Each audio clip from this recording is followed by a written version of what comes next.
أعوذ بالله من الشيطان الرجيم. بسم الله الرحمن الرحيم. الذين يبلغون رسالات الله ويخشونه ولا يخشون أحدا إلا الله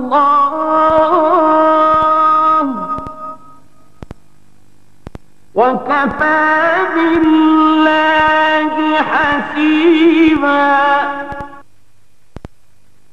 سفر طویل ہے راہ نجات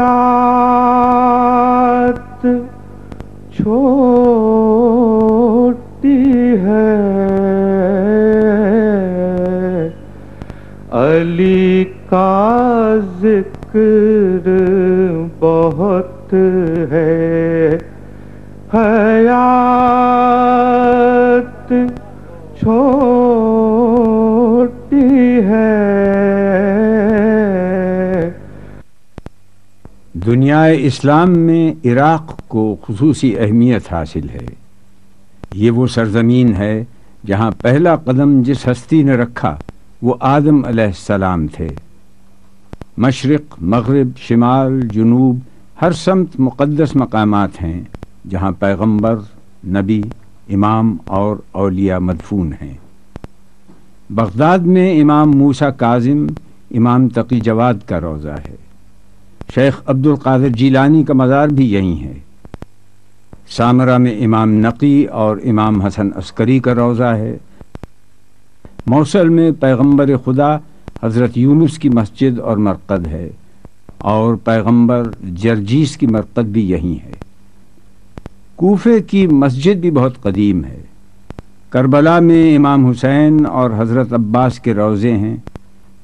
بصرہ میں حسن بصری کا مزار ہے. آپ صوفی بزرگ ہیں اور حضرت علی کے صحابی تھے.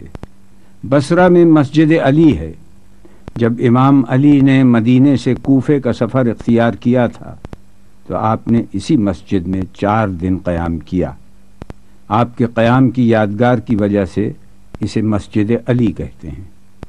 بصرے سے آپ کوفے کی جانب روانہ ہوئے اور آپ کی آخری آرام گاہ کوفے سے نزدیک نجف میں ہے. بغداد سے نجف کا فاصلہ 190 کلومیٹر ہے.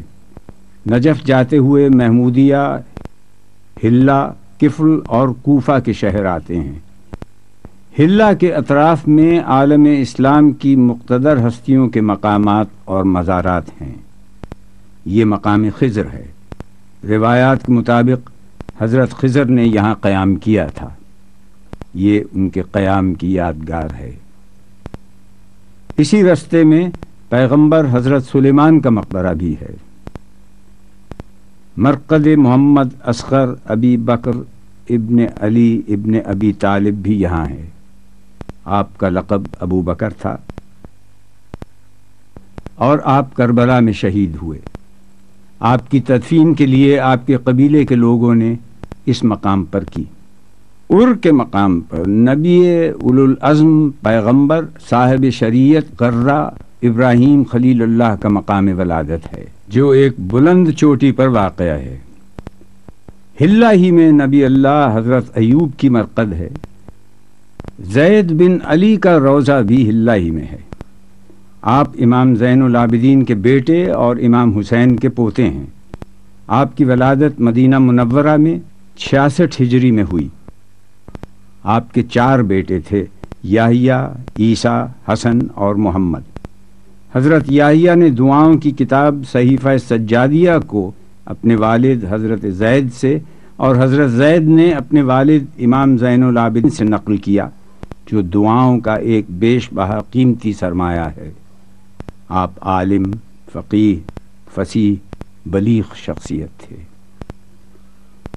3 صفر 121 ہجری میں آپ کو کوفے میں شہید کیا گیا. حال ہی میں حکومت عراق نے آپ کے روضے کی تعمیر جدید کا آغاز کیا جو ابھی جاری ہے۔ رشید الہجری امام علی ابن ابی طالب کے صحابی تھے۔ آپ کو رشید الہجری اس لیے کہتے ہیں کہ آپ کا تعلق یمن کے شہر ہجر سے تھا۔ آپ کو کوفے میں ابن زیاد کے حکم پر ہاتھ پاؤں کاٹ کر پھانسی پر لٹکا دیا گیا تھا۔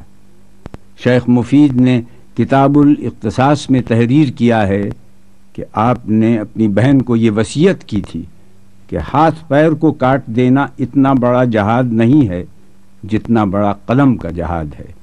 قلم کے جہاد کو مسلسل جاری رکھنا ہی جہاد عظیم ہے۔ پیغمبر نبی اللہ ذوالکفل کی مرقد حلہ اور کوفے کے درمیان کفل کے مقام پر ایک قدیمی بازار کے اندر ہے۔ آپ حضرت اسحاق بن حضرت ابراہیم کے بیٹے ہیں۔ آپ کو ذوالکفل اس لیے کہتے ہیں کہ آپ اپنی قوم کے امور کی کفالت کیا کرتے تھے۔ کوفہ نجف سے 5 میل کے فاصلے پر ہے۔ امام علی نے اپنے دور خلافت میں کوفہ کو اپنا دارالخلافہ بنا لیا تھا۔ کوفے کے معنی دائرے کی صورت میں ریت کے ہیں جس میں کنکر ملے ہوئے ہوں۔ عالم اسلام میں مسجد کوفہ کا شمار 4 بڑی مساجد میں ہوتا ہے، جس میں مسجد الحرام، مسجد نبوی اور مسجد اقصی شامل ہیں۔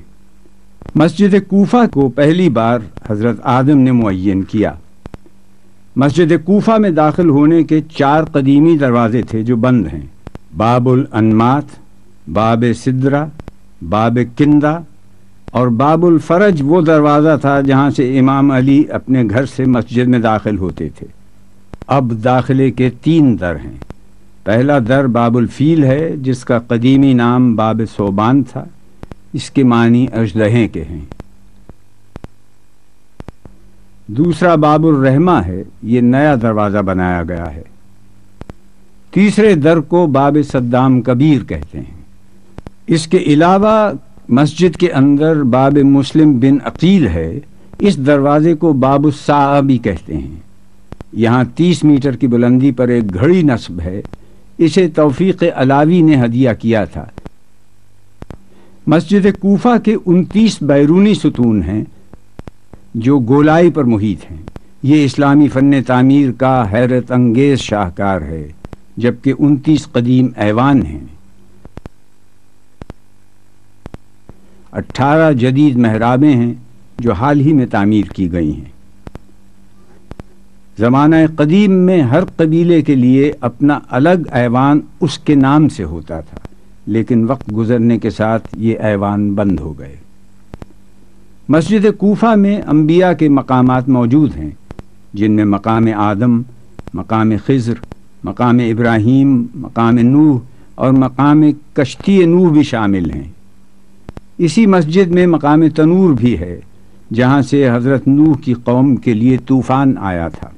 مقام نبی محمد، مقام جبرائیل، مقام التشت اور مقام دکتول قزار بھی ہیں۔ یہ وہ مقام ہے جہاں امام علی فیصلے کیا کرتے تھے۔